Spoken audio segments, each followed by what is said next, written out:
Hello. Welcome to Healthy by Choice, the podcast that's here to ignite your belief in what's truly possible for your health and well-being. Hi, I'm Dr. Kerry, and what lights me up is empowering others. My mission has always been to inspire you to take your health seriously and give you the tools to understand your body on a deeper, more meaningful level. In each episode, we'll explore the healing power of nature, the role of real food as medicine, and how intentional movement can restore balance to your body and mind. So whether you're on a journey of prevention, recovery, or simply seeking more vitality, this podcast is your reminder. You hold the power to heal. Thanks so much for joining me.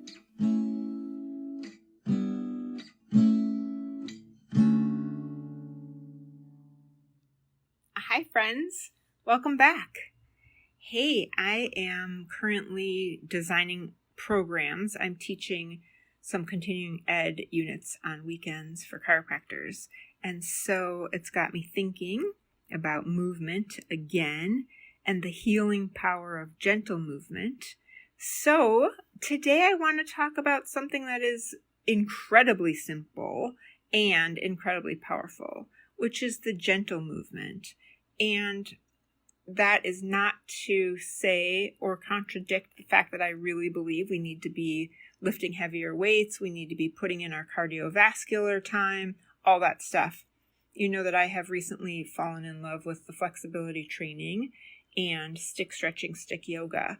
And so what that means is that I'm just committed to a regular stretch routine in a way that I would have said when I was 20 and when I was 30 and when I was 40 and when I was 50 that I should be doing. It's just that I am doing it now and I'm totally getting the difference. I'm feeling the difference in my body and also wanting to share just expect miracles. How about that?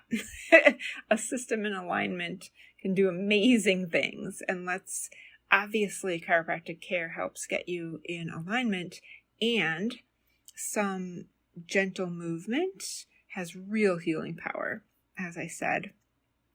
So again, not the intensity, right? Not the pushing through pain stuff that can come with gym workouts and other things that have great value.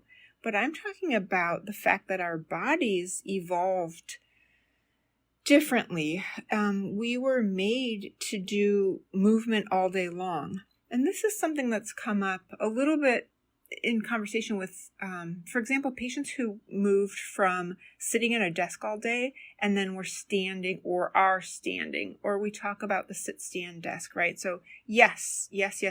Get some different stand.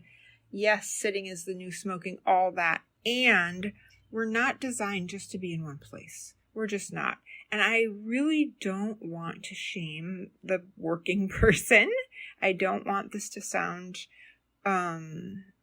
ignore work, quit your job at all, but include as much as you can some gentle movement. And sometimes that's why I talk about even moving your fingers like piano keys, rolling your shoulders, all the things that I talk about really frequently. Yes, movement. So, throughout human history, our bodies were created to walk, to squat, to carry things, right? We stretch naturally, just like cats do, dogs do, pets do. It's about shifting positions or changing positions almost constantly.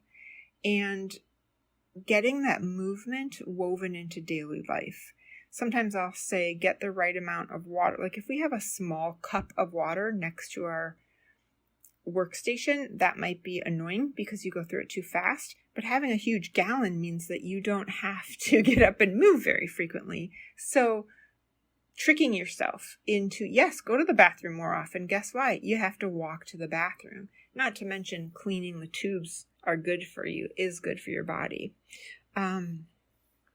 But it's about understanding that frequent, gentle movement can be one of the most powerful forms of medicine available to us. Really, really, we are designed for movement, and it's joints, muscles, in addition to our circulation, of course, our nervous system, all relies on that regular movement in order to function properly. So the brain wants to be in communication with the body wants to be in communication with the brain, and the more that we flow, the more that we're waking up the system. I like to think of it as, waking up the system. And every joint is designed to move through a range of motion. So when we do this, when we get some movement, we're giving nourishment, we're increasing circulation to the joints. The nervous system is getting the feedback, and the tissues stay hydrated as well as resilient. And so when we stay still for long periods of time, even if that's just watching a TV show and not getting up, the joints do become stiff. Of course, the muscles tighten. But you know what? Also, the circulation slows. And it's important to think of circulation both in the heart and the big tubes that take the oxygenated blood all the way down, and the deoxygenated blood back up to the lungs, but also those tiny, smaller tubes that circulate blood and lymph. I like to sometimes just shake out my hands or move around my arms or kind of wiggle, and it really does increase circulation just by doing that. And we want, a responsive, healthy nervous system. So that will help, especially if you've been sitting for a while, for any length of time. And you know what it feels like. We all know what it feels like to tighten up or feel stiff. And sometimes it's compressed or compression. It's basically like your body is saying, please move. Movement is the maintenance system, right? That's how we treat ourselves. It's how we care for ourselves.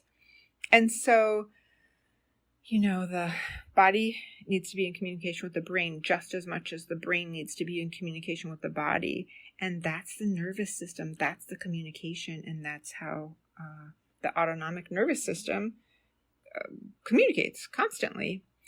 So the gentle movement is just one of the easiest ways for the nervous system to regulate itself. And when you move slowly, rhythmically, you can deepen your breaths, you can relax your muscles at the same time. Of course, your circulation will improve, both lung and hearts. Heart and lungs is what I meant to say. And then the brain is getting those signals, right?